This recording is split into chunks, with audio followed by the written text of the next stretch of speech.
Issue 16. Smoking and Drinking.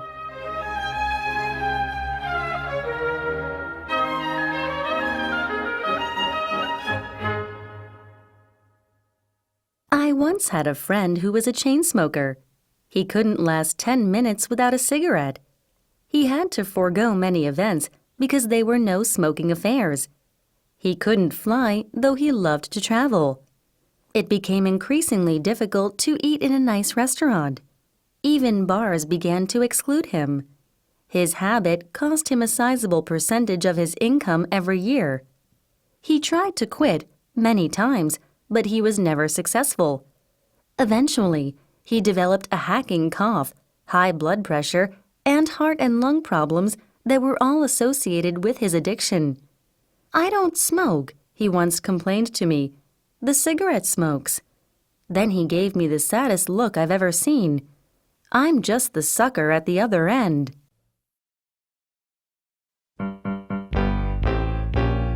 Pictures talk. 1. Question number 1. Do you believe somebody who claims, "I'm a social drinker"? Give your reasons. Question number 2. Why isn't anybody a social smoker? 2. Question number 1. Do you think drinking helps cultivate socially viable relationships? Why or why not? What about smoking? Question number 2. Give some examples of drinking or smoking backfiring in a social setting. 3. Question number 1. Why are juveniles smoking and drinking on the rise? Talk about ways of curbing them. Question number 2. Many youngsters say they won't quit smoking because they are afraid of gaining weight. Is that a good reason or just an excuse? 4. Question number 1. What are some common excuses smokers and drinkers use when they can't quit? Question number 2. Some people say their job forces them to smoke and drink. Do you believe them? 5. Question number 1. Do you think spouses have a right to say no to their partner's smoking and drinking? Why or why not? Question number 2. What would you do if your kids asked you to stop smoking and drinking? Would you say yes or mind your own business? 6. Question number 1. Do you see any difference between men smoking and women smoking? Give your reasons. Question number 2. Is there any difference between women's drinking and men's drinking? Why or why not? 7. Question number 1. Could we reduce the number of smokers by sharply increasing the price of tobacco? Why or why not?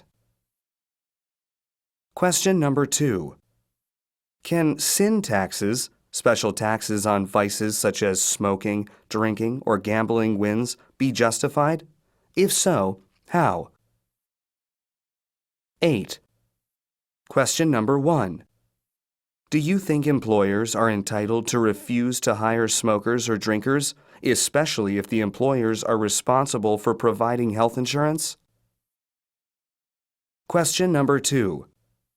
What if you were pressured to choose between no smoking and the pink slip? What would you do?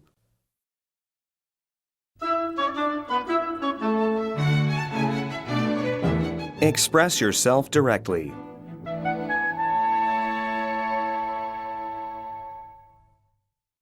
1. Is our society responsible for young people smoking and drinking? Why or why not? Answer in detail.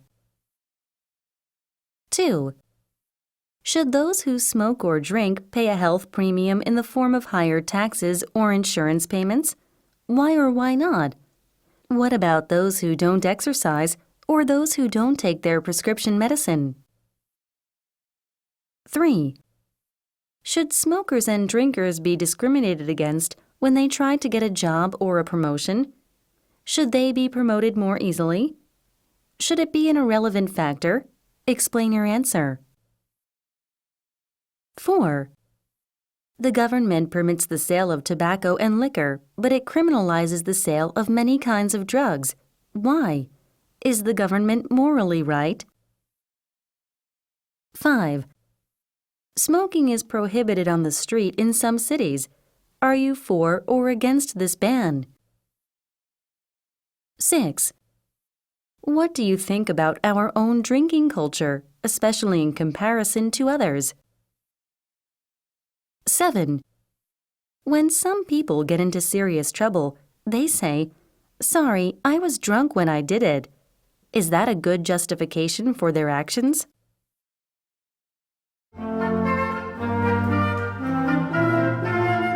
Let's talk funny.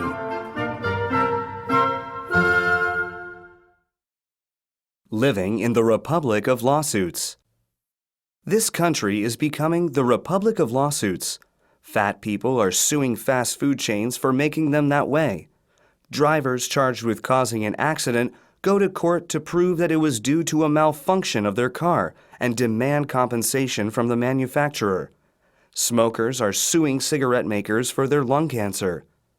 One drunkard was reportedly ready to sue liquor companies until he learned that the smokers were not winning their cases. So, he changed his mind and instead decided to sue Bacchus, the god of wine. Questions. 1. What does the Republic of Lawsuits mean? 2. Do you think it is reasonable for smokers to sue cigarette manufacturers? What about obese people suing fast food companies?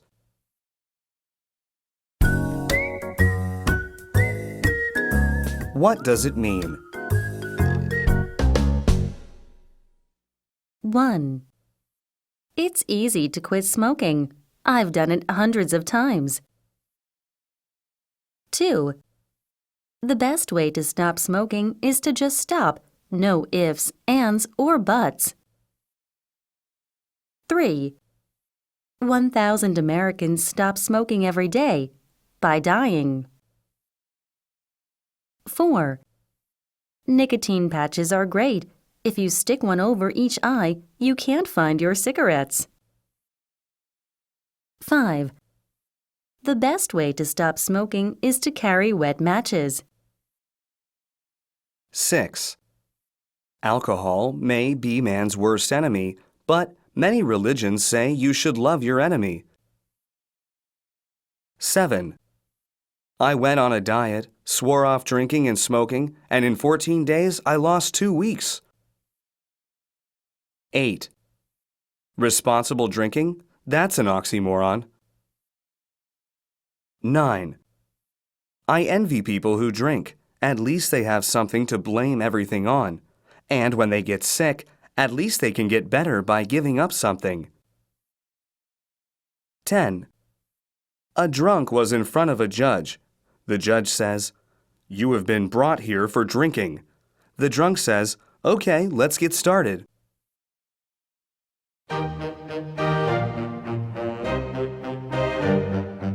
Synopsis.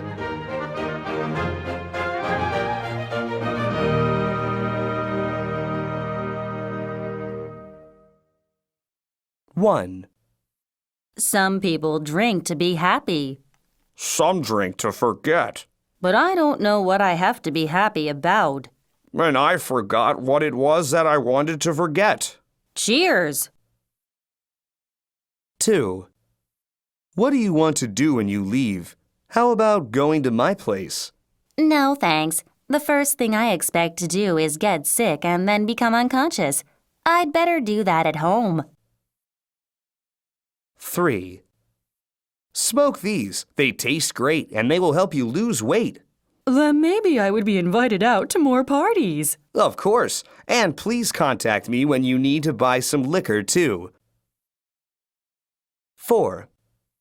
I need to remind myself of why I can't quit smoking and drinking. 5. It's bad enough that you nag me at home. Do you have to also organize a street demonstration against your dad? 6.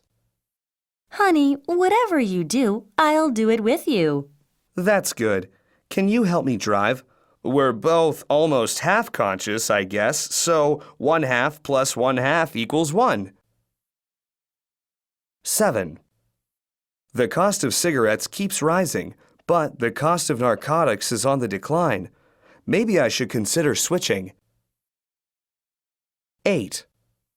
I'm glad they don't mention alcoholics. It's hard to choose between my need to smoke and my need to work. Not fair. Without a job, I can't afford to buy cigarettes. If I have no money, I'll stop smoking, so then I can get a job and be able to smoke again. 9. Do you take this bottle to be your constant companion through sickness and in health till death do you part? I do. I do. 10. I drink to get high, but I never wanted to get this high. 11. Some people schedule in advance the day they will quit smoking and the day they will resume. 12. If I were sick, I'd stop smoking and I would feel better, but then I could start again. 13. Why are you lying in the casket? I'm just seeing what it would be like if I didn't smoke anymore. 14. Sometimes it's better if I can't watch what I'm doing to myself. 15. While I'm looking for a camel to smoke, I might as well make sure my matches are dry. 16. I believe we should fill our space with things that make us happy.